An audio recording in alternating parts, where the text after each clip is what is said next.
చూస్ country delight, live better. ఇప్పుడే country delight app ని download చేసుకోండి. ప్రజాస్వామ్యం అంటే మీ అందరికీ కూడా తెలుసు. ప్రజల చేత, ప్రజల కొరకు, ప్రజల వలన ఎన్నుకున్నటువంటి ప్రభుత్వం. కానీ రాజశేఖర రెడ్డి గారు రాజకీయాల్ని ప్రజల కోసం,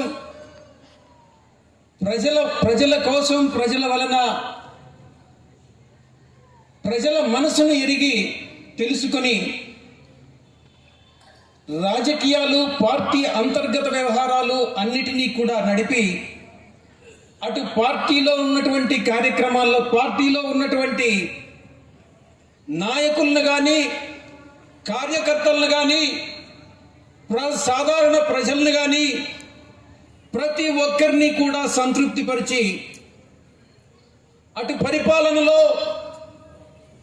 ఒక మనసున్న మహారాజుగా పరిపాలన అందించి అన్ని సామాజిక వర్గాల్ని, అన్ని మతాలని, అన్ని కులాల వారిని కూడా కలిసికట్టుగా తనతో కలుపుకొని అటు సంక్షేమం, ఇటు అభివృద్ధి అన్నిటినీ కూడా సమతుల్యంగా భావించి పరిపాలన అందించినటువంటి ఆయన ఒక మనసున్న మహారాజుగా ఈరోజు ప్రజల్లో మనసుల్లో నిలిచిపోయాడని అంటే అది అతిశయోక్తి కాదు అని నేను మీకు సవినయంగా మనవి చేస్తా ఉన్నా. ప్రతి ఒక్కరిని సంతృప్తిపరిచినటువంటి ఆ మహానాయకుడు ఒక చిన్న ఆడిటర్ అయినటువంటి నన్ను కూడా ఆయన పరిగణలోకి తీసుకొని నాకు ఎంతో సపోర్ట్ చేశారు, ఎంతో ఆయన హెల్ప్ చేశారు. ఆయన వల్ల నేను 4 సంవత్సరాలు టీటీడీ బోర్డు సభ్యుడిగా పనిచేశాను. ఓరియంటల్ బ్యాంక్ ఆఫ్ కామర్స్లో 3 సంవత్సరాలు నేను డైరెక్టర్గా పనిచేశాను. నన్ను రిజర్వ్ బ్యాంక్ ఆఫ్ ఇండియాకి, కేవీపీ గారికి కూడా తెలుసు, రిజర్వ్ బ్యాంక్ ఆఫ్ ఇండియా డైరెక్టర్గా ఆయన రికమెండ్ చేశారు. దురదృష్టవశాత్తు ఆయన చనిపోవడం జరిగింది. అన్ని రకాలైనటువంటి ప్రాబ్లమ్స్లో పడడం కూడా జరిగింది. ఆయనే కానీ బ్రతికుంటే మన జీవితాలన్నీ ఈ రకంగా కాదు, ఇంకా ఎక్కడో ఉండేటటువంటివి అన్నటువంటి విషయాన్ని తెలియజేస్తూ, అధికారం అన్నటువంటిది శాశ్వతం కాదు, అది మీ అందరికీ, మనందరికీ కూడా తెలుసు.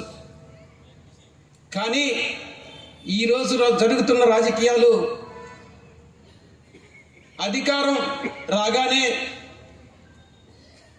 ప్రతిపక్షాలలో గొంతు నొక్కడం,